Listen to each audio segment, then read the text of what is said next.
اعوذ باللہ من الشیطان الرجیم، بسم اللہ الرحمن الرحیم۔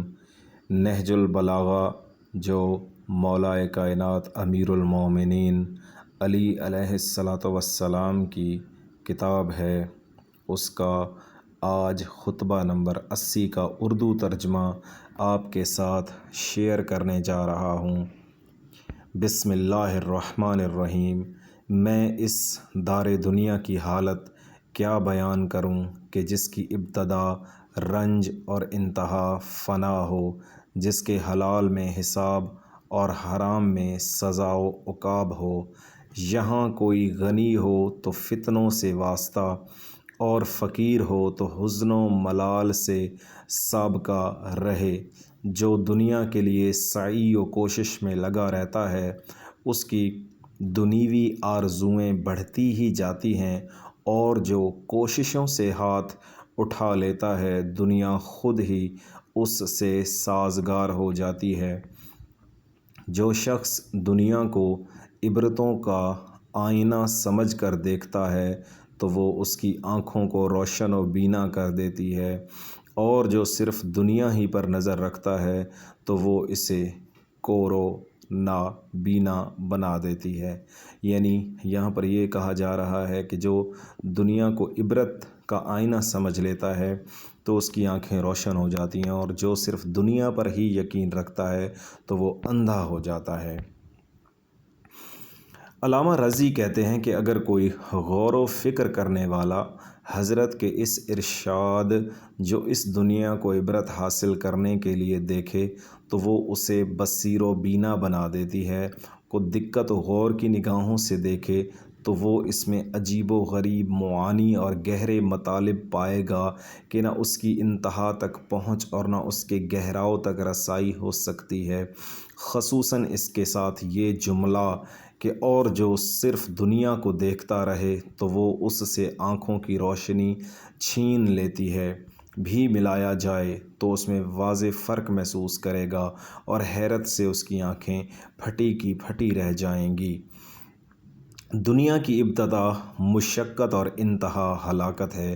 یہ جملہ اسی حقیقت کا ترجمان ہے جسے قرآن نے لقد خلقنا الانسان فی کبد، ہم نے انسان کو تعب و مشقت میں رہنے والا پیدا کیا ہے، کی لفظوں میں پیش کیا ہے۔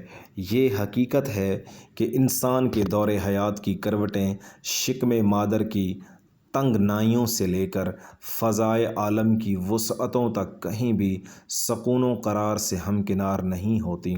جب زندگی سے آشنا ہوتا ہے تو وہ اپنے کو ایک ایسے تیرا و تار زندان میں جکڑا ہوا پاتا ہے کہ جہاں نہ ہاتھ پیروں کو جنبش دے سکتا ہے اور نہ پہلو بدل سکتا ہے، اور جب ان جکڑ بندیوں سے چھٹکارا پا کر دنیا میں آتا ہے تو مختلف صعوبتوں کے دور سے اسے گزرنا پڑتا ہے۔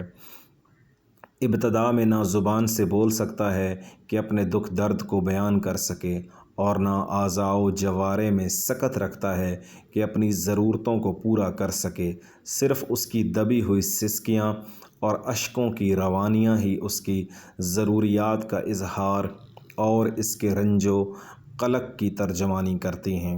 اس دور کے گزرنے کے بعد جب تعلیم و تربیت کی منزل میں قدم رکھتا ہے تو بات بات پر ڈانٹ ڈپٹ کی آوازیں اس کا خیر مقدم کرتی ہیں۔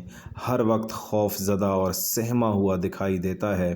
جب اس دور محکومیت سے نجات پاتا ہے تو اہل و عیال کی بندشوں اور معاش کی فکروں میں گر جاتا ہے، جہاں کبھی ہم پیشہ رقیبوں سے چپکلش، کبھی دشمنوں سے ٹکراؤ، کبھی حوادث زمانہ کا مقابلہ، کبھی بیماریوں کا حملہ اور کبھی اولاد کا صدمہ اسے درپیش رہتا ہے، یہاں تک کہ بڑھاپا لاچاریوں اور بے بسیوں کا پیغام لے کر آ پہنچتا ہے، اور آخر دل میں حسرت و اندوہ لیے ہوئے اس جہان فانی کو خیر آباد کہہ دیتا ہے۔ پھر اس دنیا کے متعلق فرماتے ہیں کہ اس کی حلال چیزوں میں حساب کی موش گافیاں اور حرام چیزوں میں عقاب کی سختیاں ہیں، جس سے خوشگوار لذتیں بھی اس کے کام و دہن میں تلخی پیدا کر دیتی ہیں۔ اگر اس دنیا میں مال و دولت کی فراوانی ہو تو انسان ایک ایسے چکر میں پڑ جاتا ہے کہ جس سے راحت و سکون کو کھو بیٹھتا ہے، اور اگر تنگ دستی و ناداری ہو تو دولت کے غم میں گھلا جاتا ہے، اور جو اس دنیا کے لیے تگ و دو میں لگا رہتا ہے اس کی آرزوؤں کو کوئی انتہا نہیں رہتی۔ ایک امید بر آتی ہے تو دوسری آرزو کو پورا کرنے کی ہوس دامن گیر ہو جاتی ہے۔ اس دنیا کی مثال سایہ کی طرح ہے کہ اگر اس کے پیچھے دوڑو تو وہ آگے بھاگتا ہے، اور اگر اس سے دامن چھڑا کر پیچھے بھاگو تو وہ پیچھے دوڑنے لگتا ہے۔ یوں ہی جو اس دنیا کے پیچھے نہیں دوڑتا تو وہ خود اس کے پیچھے دوڑتی ہے۔ مقصد یہ ہے کہ جو حرص و ہوس کے پھندوں کو توڑ کر بے جا دنیا طلبی سے دستکش ہو جاتا ہے، دنیا اسے بھی حاصل ہوتی ہے اور وہ اس سے محروم نہیں کر دیا جاتا۔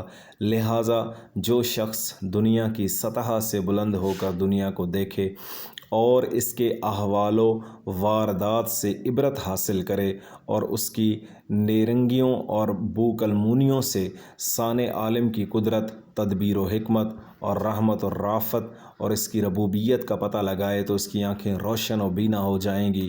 اور جو شخص صرف دنیا کی رنگینیوں میں کھویا رہتا ہے اور اس کی آرائشوں پر مر مٹتا ہے تو وہ دیدہ دل کی روشنی کھو کر اس کی اندھیاریوں ہی میں بھٹکتا رہتا ہے۔ اس لیے قدرت نے ایسی نظروں سے دنیا کو دیکھنے سے منع فرمایا ہے۔ کچھ لوگوں کو ہم نے زندگانی دنیا کی شادابی سے بہرہ مند کیا ہے تاکہ ان کو اس سے آزمائیں۔ تم اس متاع دنیا کی طرف نظر اٹھا کر نہ دیکھو۔ سورہ بلد آیت نمبر 4، سورہ طٰہٰ آیت نمبر 31۔ یہ حوالہ جات ہیں۔ تو آپ نے خطبہ سنا ہوگا۔ جزاک اللہ، بہت شکریہ مومنین۔ ہمارے چینل کو لائک ضرور کریں، سبسکرائب کریں، شیئر کریں۔